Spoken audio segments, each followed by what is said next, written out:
Hello guys, and welcome back to another YouTube educational short. It has been a hot minute, but we are back in the hot seat for some hot educational topics. So what are we coming on to talk to you about today? Today I thought it would be interesting to come on and talk about confirmation bias. Now, obviously bodybuilding, coaching, the whole industry that we're involved in now has become a lot more advanced. We are looking more into researches, into studies, into metadata analysis, and we're applying this now to our training principles, our dieting principles, our principles of progression and also regression. But are we looking at this data biased or unbiased? Are we cherry picking what we want to listen to or what we should be listening to, or are we just rooting through the things that suit us and apply to us and then ignoring the rest? Now, there's a lot of bro science still around. There's a lot of bro mentality still around. And I'm not saying this is a bad thing. I think that we bodybuild or we progress or we apply what we enjoy. And there's nothing wrong with that. I feel that enjoyment has to have a prominent place in someone's progression. However, are you letting that bro science or that bro mindset actually impede and impair progress? And rather than trying something new, because it goes against your moral beliefs as a bro, or moral beliefs is this, oh, that's not the right way of doing things. Dorian didn't do it like that, or Ronnie didn't do it like that. Are you actually negating or holding yourself back from progression? And this came from a conversation that I had with a client the other day.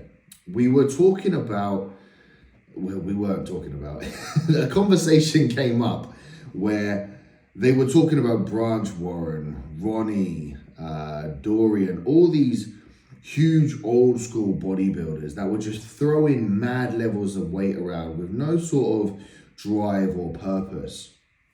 And the argument was, well, look how big they got. Look at what they did and how they applied it. And what it actually did was direct him to the method in which they were training. Now, there's a lot of study now to support stretch-mediated partial reps.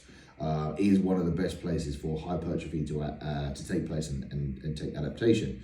Now, if you look at how the old school bodybuilders used to train, they never trained with full range of motion because the weights they had were so heavy. A lot of their training was unintentionally stretch mediated partials, or they would train all the way to failure and then do partial reps at the end.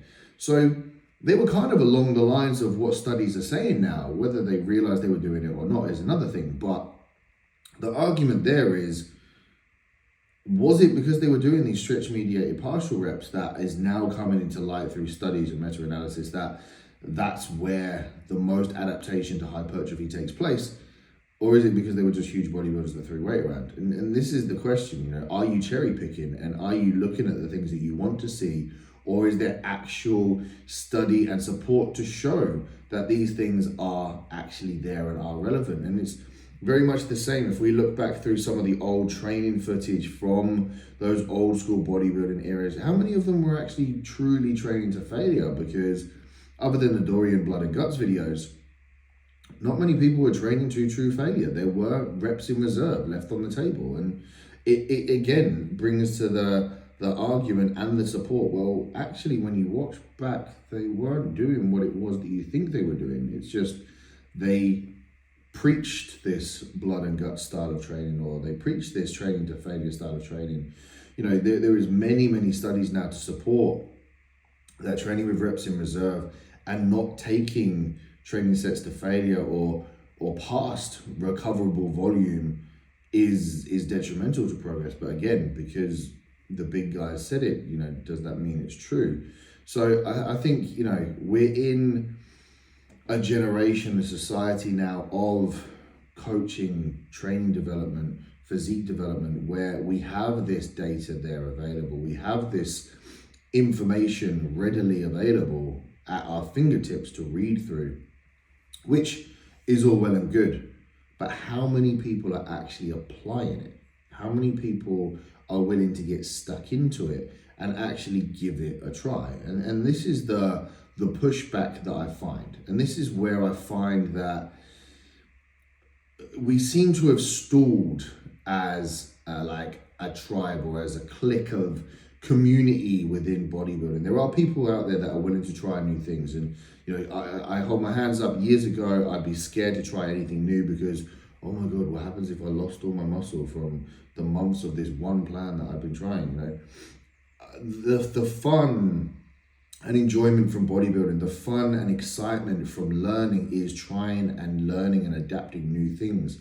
What harm is there in going, right, cool, this worked quite well, but now let's try a meso with just doing partial lengthened ranges, or let's do a meso with training with reps in reserve, with accumulation of volume, and just see what happens. Fuck me, you might enjoy it. It might be something that's actually a little bit different. You're like, oh, do you know what? I've seen some real good returns from this. Actually, this applies quite well to me. It fits quite nicely with my routine. It feels quite nicely with what I tend to do from day to day, you know. What happens if you like it? This is the problem.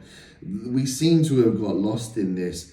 Someone preaches on Instagram, this is the most optimal way of doing it. And then as a sheep herd mentality, we all nod along and go, yeah, like what happened to the enjoyment of figuring things out ourselves and trying new things and seeing, okay, well, you know, maybe some of that might work. So you might apply a little bit of it in certain ways, but then apply something else as well. This is the beauty of bodybuilding. This is the beauty of coaching. There is no one size fits all.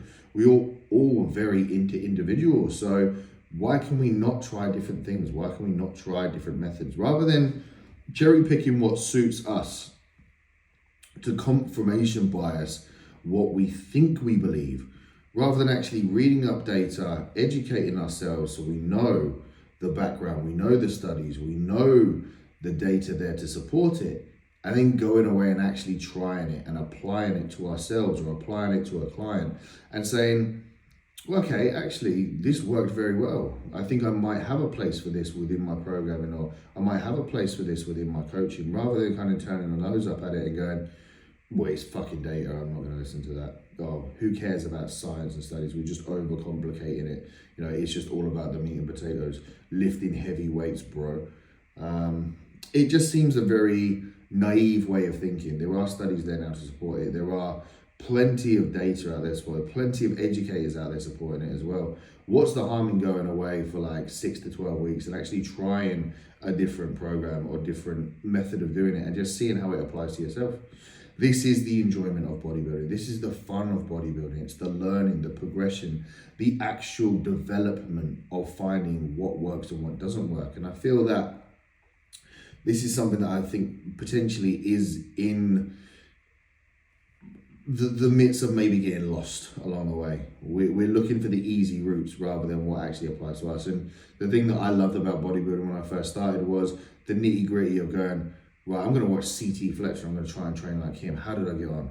Fucking core pumps, but I was sore for ages. German volume training. Yeah, I felt like I was getting stronger, but it was hard. Real fucking hard. Dorian Yates style of training. One set to failure. Loved it. Did it for absolutely ages. Who else have we got? John Meadows style. I did Eugene Teo's style where I was getting a little bit more technical with mechanics. And I tend to find that I developed, I don't want to call it a hybrid, but I tend to find that I took bits from each ones that I enjoyed. And I was like, right, okay, if I isolate before I compound, this feels real good. I feel really strong. I'm going to take like a 1 set to failure on a hamstring curl, and then I'm going to do some like real solid like compound movements afterwards where I feel real good and connected. Like you learn and develop your own methods that work for you and that feel good. And I feel that this is the thing that's being taken away from training. So get out of your head. Stop being married to one ideology of something that was preached a long time ago. Learn, have fun, find the development back into training. Use studies. You know, don't just turn a nose up at a cuff because it makes it easy, bro. We'll leave it there. Anyway, guys, much love as always. Thank you very much for tuning in. Stay blessed, and I will see you all soon.